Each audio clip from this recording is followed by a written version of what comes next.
Well, it's Thursday, and we still here. We still here. Hopefully we'll be here Friday, Saturday, and Sunday, but you know, it's Thursday, and when I can get to Thursday and I'm still here, I guess I'm happy. So, it is what it is. And I have so much to say, but I don't even have enough time to say it. I got some shit I got to do today, so I don't really have a lot of time. So it's just going to be my casual 15 minutes of taking up your time. I don't know exactly if I'm taking up your time. If you don't really watch it, then I'm not really taking up your time. But if you are here, I guess you're taking up time with me. So it is what it is. But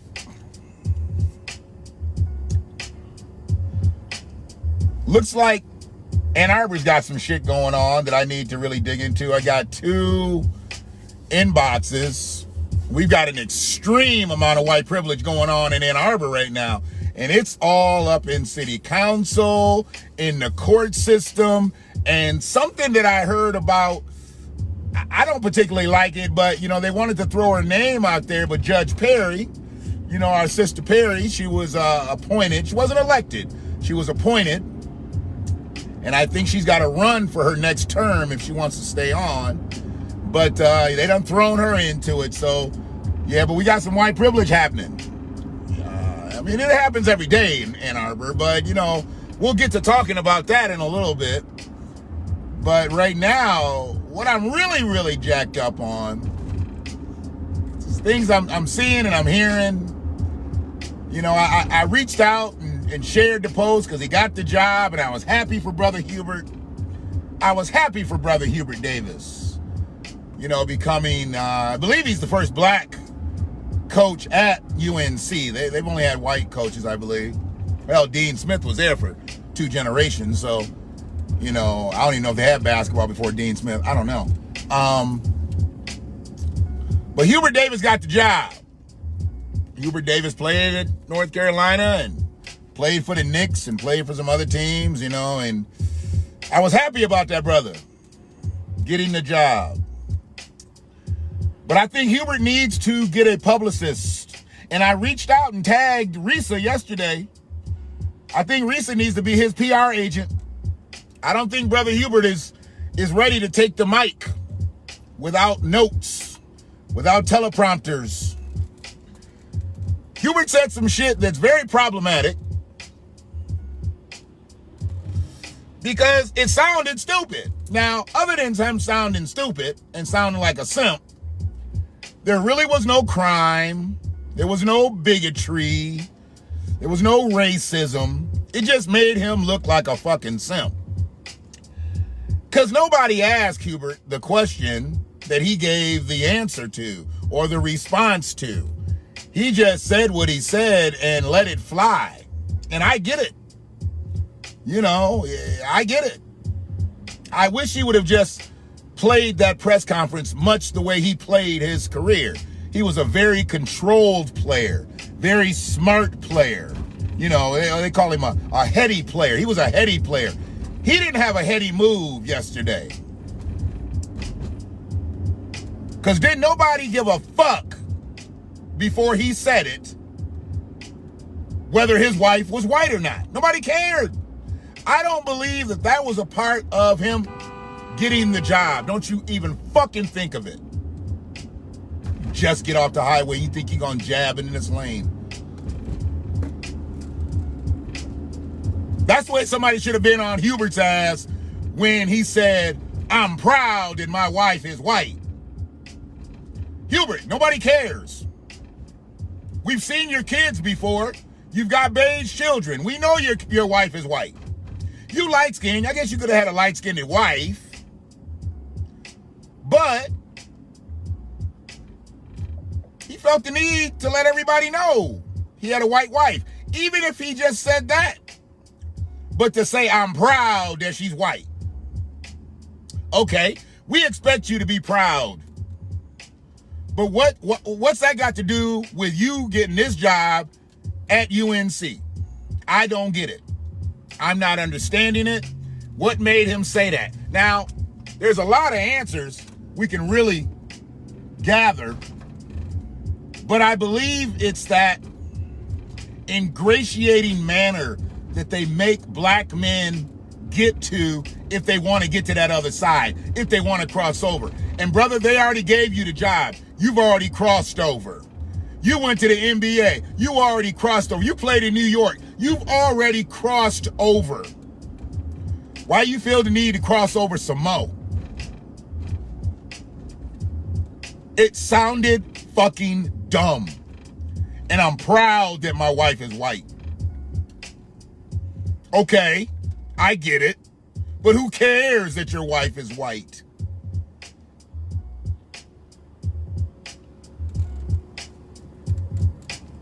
Black men getting up on these stages and perpetuating this lunacy is what keeps us hemmed up. That's why you can't put a lot of stock in celebrity. You can't put a lot of stock in athletes because they are there based on their talent and their skill of those particular situations. They're not activists. And I don't believe he was trying to prove an activist point right there. But to have everybody know, now you basically just put a target on your back.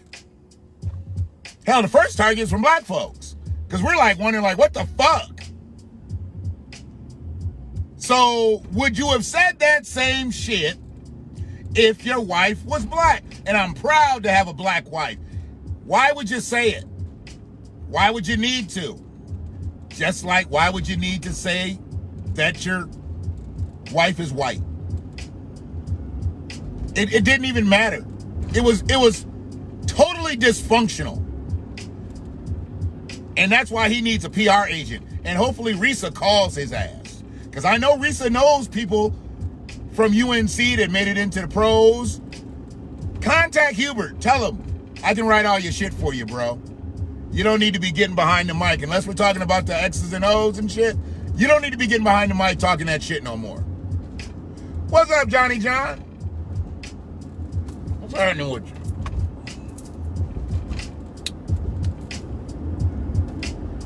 Yeah, that's fucked up. I mean, the shit with Deshaun Watson was bad enough.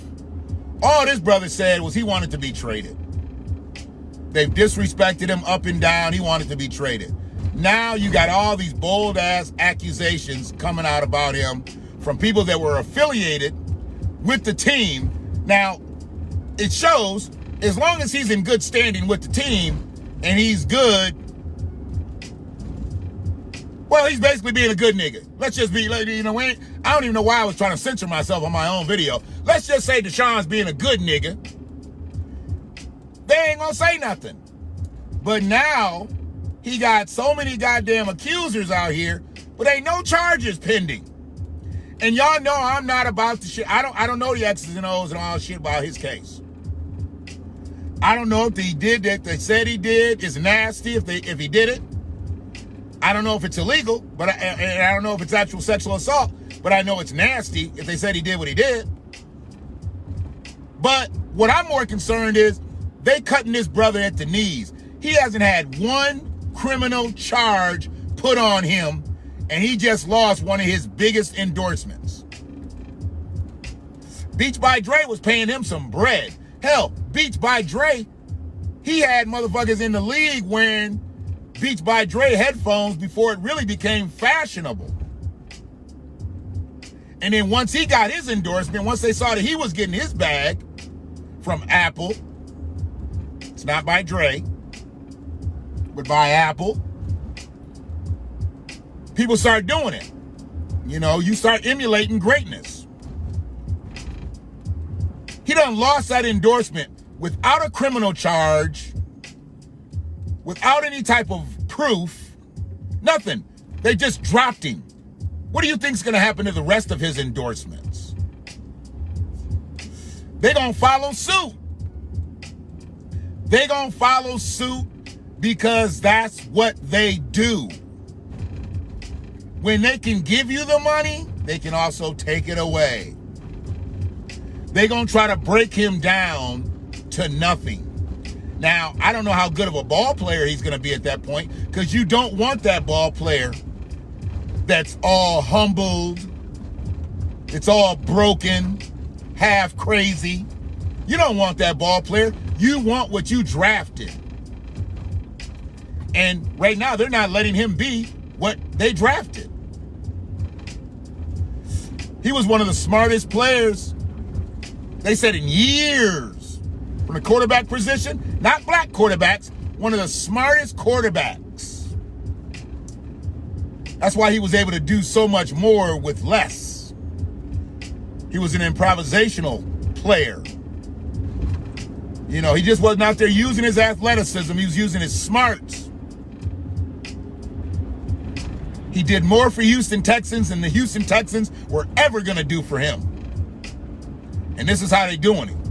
Just because he wanted out, because they broke promises, because they got rid of weapons. I mean, he needs weapons. He's a weapon, but he needed weapons. They got rid of the best receiver in the game. So you take the best receiver in the game away from me and say, okay, go out and win those same games again. It's what they do. It's what they do. You're at the grind. I see you. Brother Daryl, what's happening with you? Sorry, I ain't really paying attention to who's dropping in here. Looks like I got a few folks in here. I'm good, brother. Brother Culliver, what's going on, Sister Alicia? Catching a lot of y'all in your middays at work and everything like that. Y'all must be on lunch break. I know y'all ain't wasting no work time to be listening to me.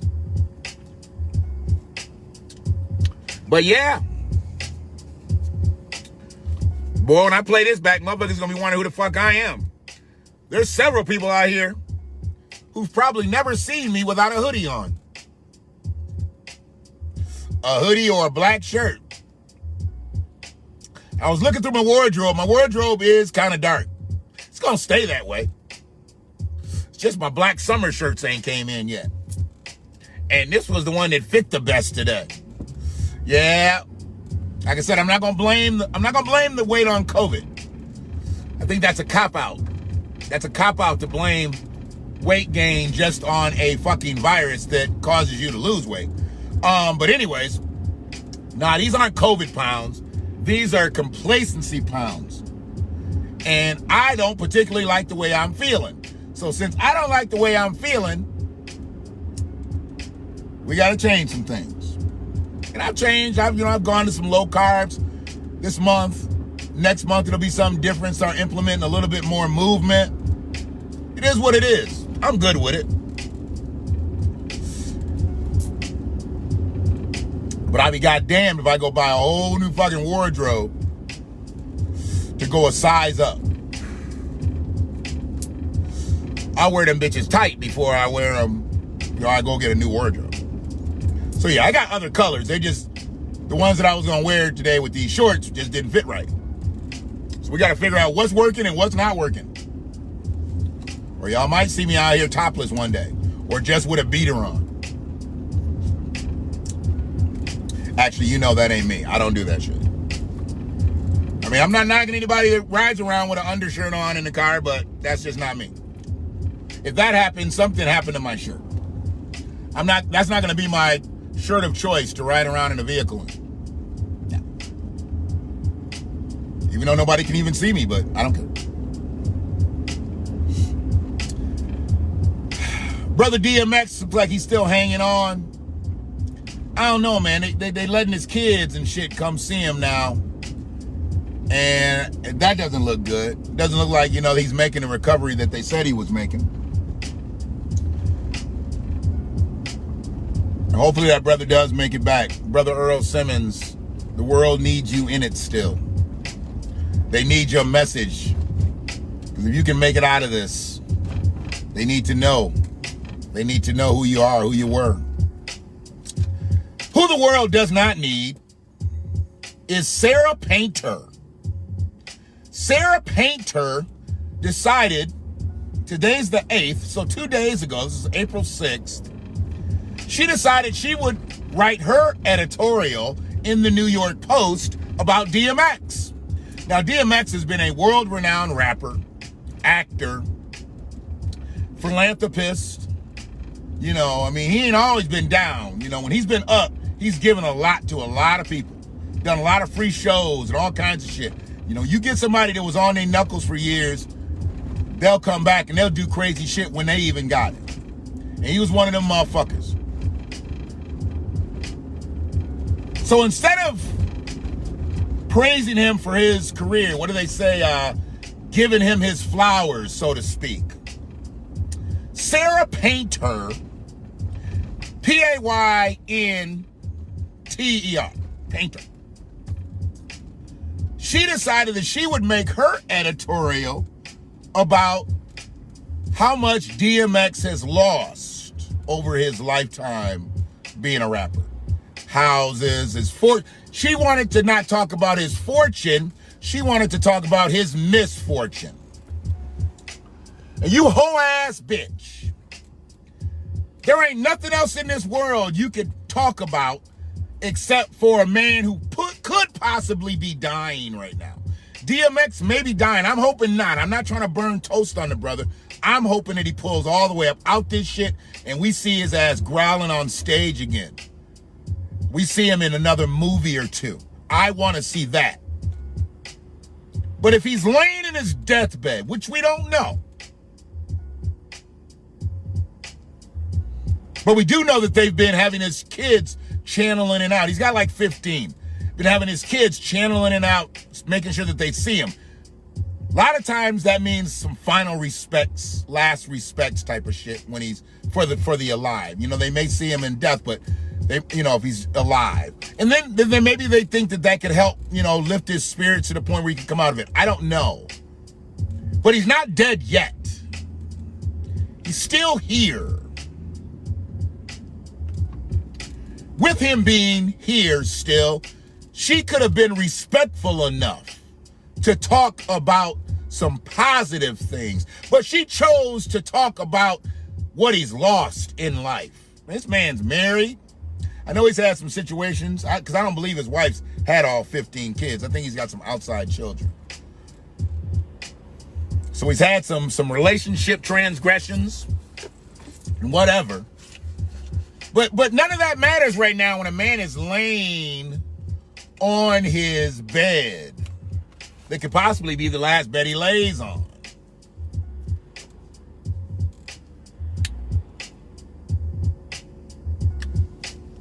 She could have picked anything to talk about. But instead, she chose to talk about the houses that he's lost. I mean, it was a trip. It was a trip.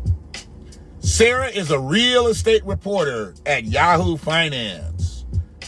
She has bylines in The Real Deal, Newsday, Cash A, and HuffPost.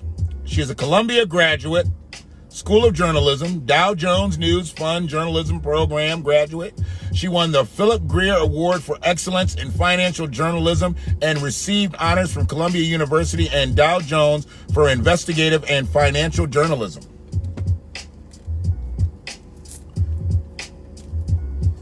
But that bitch didn't have enough decorum to stay quiet on a man's plight while he lays possibly on his deathbed. See, she got all them credentials. She knows all this shit. She's done all this shit. But she didn't have the fucking tact to not talk about his detriment. You simp ass, clown ass bitch. See, some people say, oh, she's shallow. No, she's not shallow. She's fucking dumb.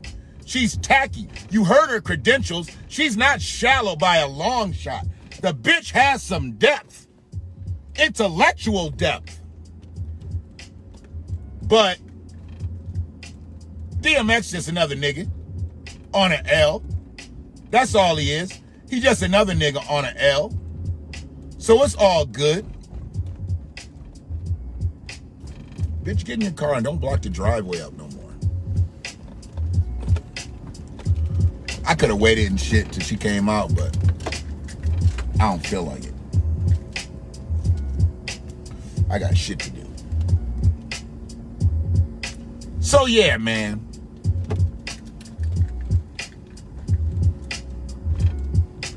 This motherfucker writes a whole editorial on DMX's plight.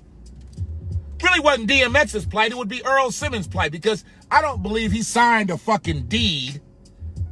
I don't believe he signed mortgage papers DMX. He probably signed them Earl Simmons. But she decided that she would talk about DMX. See, that's where they get this shit twisted. That's where they don't understand. There is the entertainer and there is the person. Now, you can be disrespectful to the entertainer, but you got to make sure that it doesn't cross the line into the man's personal life. And if he defaulted on homes, real estate, and whatever, you're talking about his personal life. You're not talking about his rap career. You're not talking about how an album didn't do as well as another album. You're not talking about how a movie didn't do as well as another movie. You're talking about his homes that he lost. You're talking about when he had to go get another home for his family. So you're talking about some real shit. And you want to talk about that at this time. You stinking ass bitch. That's a white supremacist. Y'all want to know where white supremacy comes in, where it's not necessarily bigotry or racism? That's a white supremacist. She took her flighty accomplishments and said, I can write about whatever the fuck I want to write about with full impunity. But no, you can't. No, you can't. Sarah, this is a problem, Sarah. Because I don't believe I've ever read an article by Sarah before. But rarely do I see white people on their deathbeds. Let's say entertainers. There ain't that many white rappers that have been famous that have gone broke. I think Vanilla Ice maybe, I don't know. Everlast lost some bread too, but I don't know if he went broke. Eminem's still good. But let's say if it was a white rapper that went broke. Came back, went broke. DMX has come up a couple times after he's, got on his knuckles. And then they were on their deathbed. Do you think she would talk about the plight of the white? I don't think so. I've never seen anybody report on the misfortunes and the real estate fails of a white entertainer when they were on their deathbed. Now, to a lot of you, you're probably like, why the fuck does he give a fuck about this? I'm here for white supremacy. All day, every day. If you're a white supremacist, you'll have a problem with what I say. But if you understand white supremacy and you're fighting it with me, you'll get it. If you have no idea what I'm talking about and you don't believe white supremacy exists, I should start to see whoever the three motherfuckers are watching this, I should start to see that drop. But y'all know I ain't about the numbers. I'm about the message. I'm about the content. I don't give a fuck about the numbers. The numbers will come. The numbers will come because the messages are strong.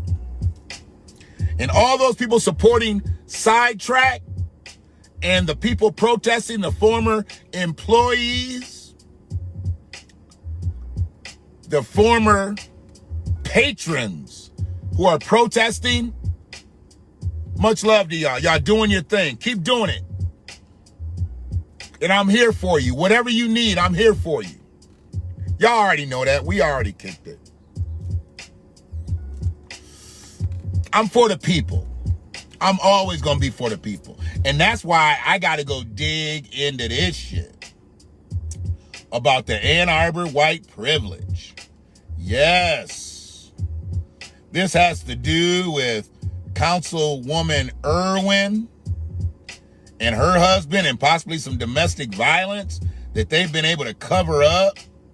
Yeah, it ain't looking good. I'm about to find all this shit out.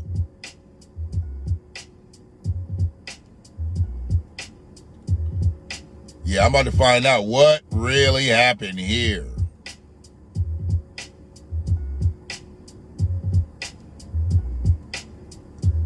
Because it sounds like somebody's getting a little bit of white privilege on their sandwich. Yeah. Oh boy, and there's people going back and forth. I just clicked into where the comment section. This looks good. This looks good. So yeah, looks like I'll be able to put a dose together about Ann Arbor. Ann Arbor. People are like, you always talking about these other places. No, we're about to talk about Ann Arbor. I have no problem with talking about my home, where I roam alone. Still COVID out here.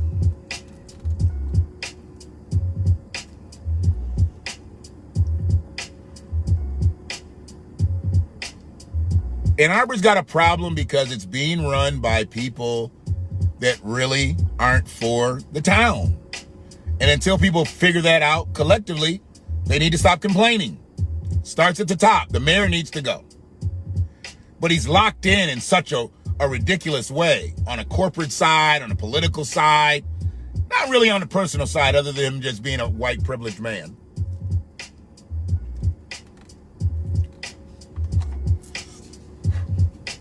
So yeah, stop that. Take him out. Let's color some boxes. Not shade him in. Let's color some boxes. We need more black people in city government. We need at least one black person on city council. Tony tried. It didn't make it. Tables were slanted. That guy sits next to the mayor at the meetings. That's a real battle to fight. The mayor's endorsing him. Real tough battle to fight. He fought it valiantly, but that's tough. Valiance isn't always a victory. So yeah, we need color. We need color in Ann Arbor. I'm not going to talk to people about the people that don't live in Ann Arbor anymore. I've already shown that we're only about 1,500 off from 50 years ago based on the numbers. We're just talking about the numbers. Now, if you want to talk about the opportunities to live in Ann Arbor, that's one thing. But just the numbers, there's only 1,500 people living in Ann Arbor, 1,500 less living in Ann Arbor now than we're living here in 1970. That ain't a lot. But where the prices have risen, wage earners of black people have lessened. There you go. With people dying off, there you go. That's where the numbers come in at. A 1,500 person swing over 50 years, it's not that big of a deal. But where we need to be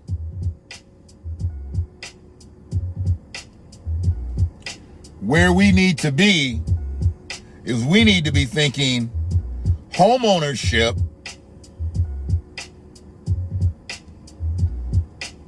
we need to be thinking business ownership. But for most of us, a lot of that's not going to come in this generation unless we get reparations, unless we are repaired.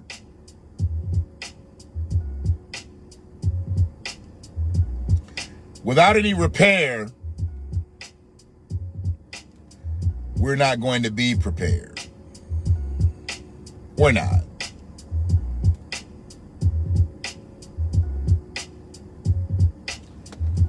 They're going to keep us in the middle at the bottom. We'll continue to circulate. We'll continue to gurgle. But all the resources are going to everyone else in this country except for the people who built it. And a lot of that comes from the fact that we have people that look like us that don't act for us. They come for our votes, but they don't build policy for us.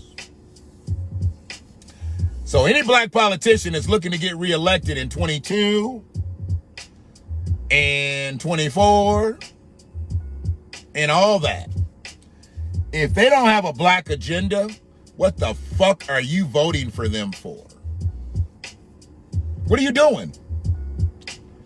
Because I'm not saying that black agenda has to be their only agenda, but don't come here eating up all the fried chicken, getting our votes, and not doing nothing for us. That campaign agenda is over. Don't come to church. We don't need you at the radio stations. We don't need you at the TV stations.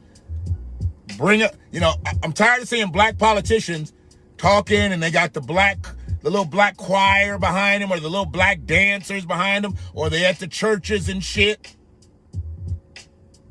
But they ain't doing shit for black people.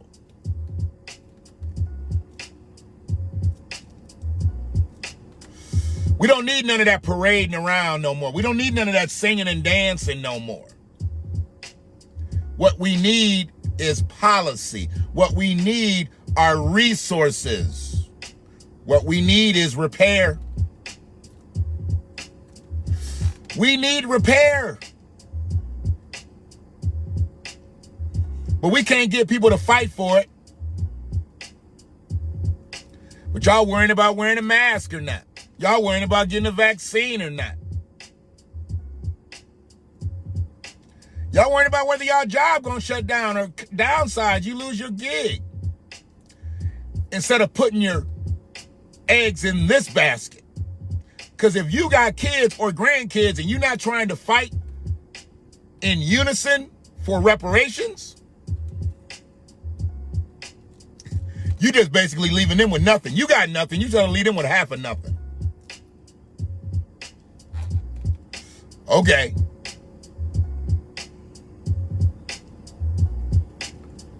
Black people are performance-based earners for the most part.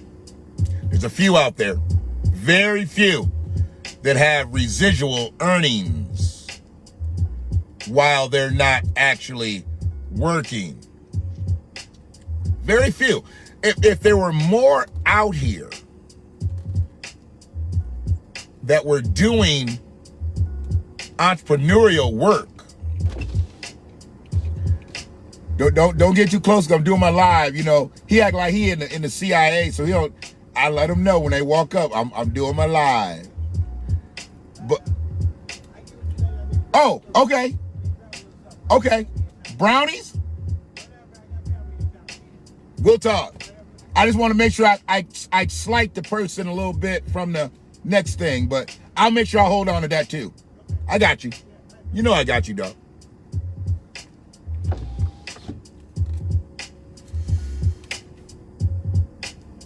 Moving about today, man. Gonna see my grandson. I think I'm about to see my grandson like the third time in a week. I haven't seen him 3 times in a week. A long time. It's about to be a third time, I think, in a week. I love spending time with him. He's funny as hell. So damn smart. People that were around me when I was a kid, they're like, he's smart just like you. I'm like, no way, he's way smarter than me. Way smarter. Everybody said I was pretty bright when I don't remember.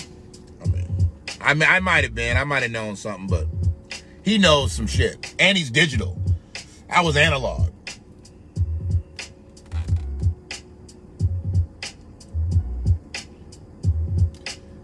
We got to get together, Black Americans, descendants of slavery, descendants of freedmen, whatever we gonna call ourselves. Native Black Americans. Hell, I know there's some people out there calling themselves foundational Black Americans. Some people call themselves, indigenous people, aboriginal, or whatever. Can we collect all these motherfucking names that we call ourselves and just unify? Bring all your names to the goddamn board. Bring them all to the board. That's what you want on your nameplate. That's what's on your nameplate. Can we just unify? They bank on us not unifying. They bank on us not unifying.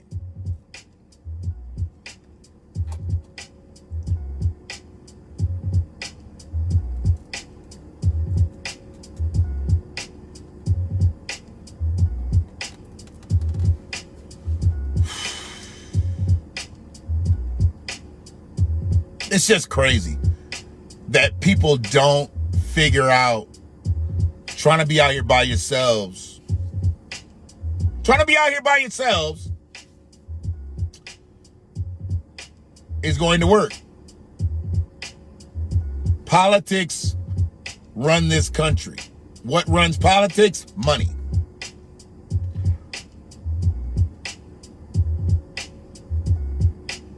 When you see them giving away vaccines to other places and then get the nerve to get on the TV and say we ain't got enough vaccines for every American, what we giving shit away for?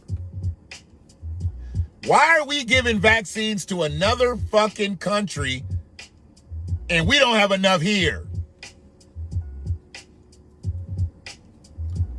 That's like saying I got 4 tires. I don't even have a spare. I got 4 tires. You need to be able to, you got to have 4 tires to roll.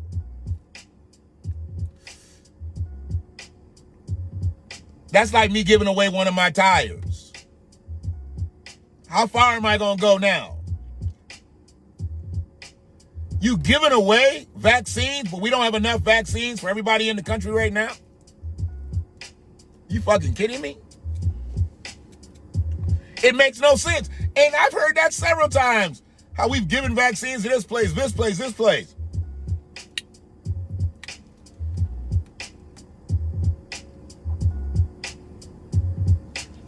You don't have a place to put people who shouldn't be here.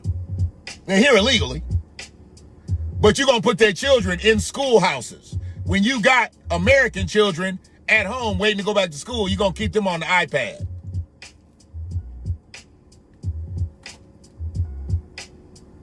San Diego should be on fire right now. You're going to bring in migrant kids to go to school in the schoolhouses that we pay taxes on. Being taught by the teachers that we pay taxes for their salaries. Why is San Diego not on fire? I mean, I'm not talking about physically. I ain't trying to tell you burn your town down because school system's fucked up. Maybe y'all can have a protest. Maybe y'all can have a protest. You can do the cha-cha slide.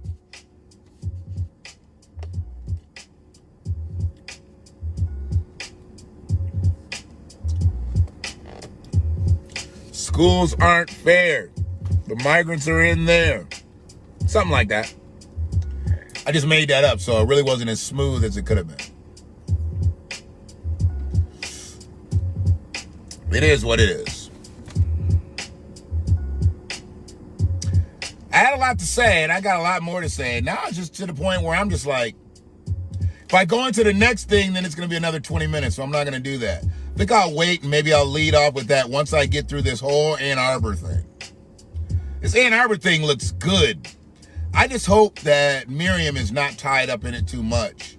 Because, you know, they put her in it because she was part of the decision-making, the deal-making with the prosecutor. And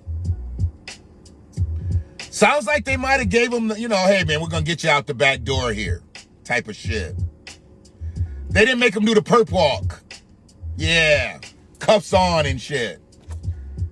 We're going to get you out the back door and here's your paperwork and see you later. And now they're just washing this shit out. It said some fucking reports were held by somebody, sealed or whatever. Oh man, this looks bad if it's real. If it's all real, it looks really, really bad. And who's going to call it into question?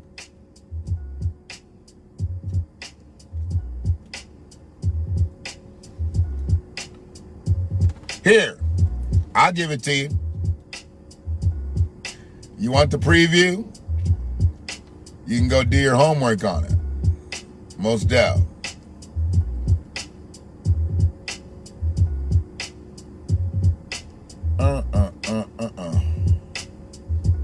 Let's see. How do you do that? Oh, okay. Hold on a second. I got it. Oh, I can't get a link for it. Hold on.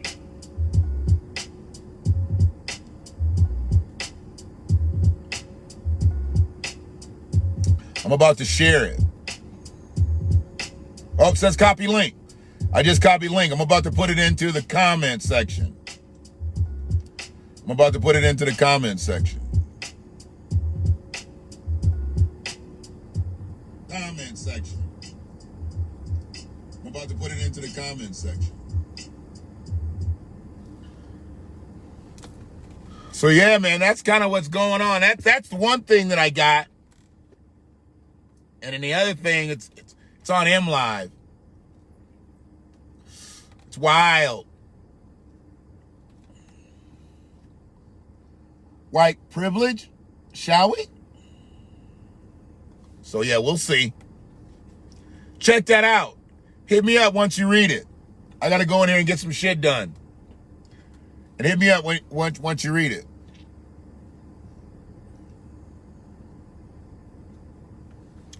All right, y'all. We'll start with the other thing before. Just know.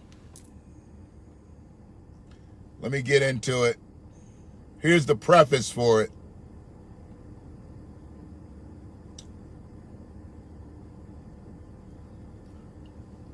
We've talked about homelessness, and we're going to start breaking down these stats. You know, people they say, you know, I like when you put the thing like I just did in there because I'm going to go on this other platform, and they like a lot more visual shit.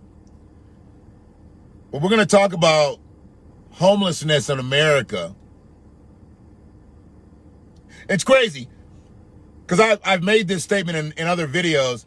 How can we have homeless people in America outside, but we have people that have come into this country illegally, which is wrongfully, and we build housing for them?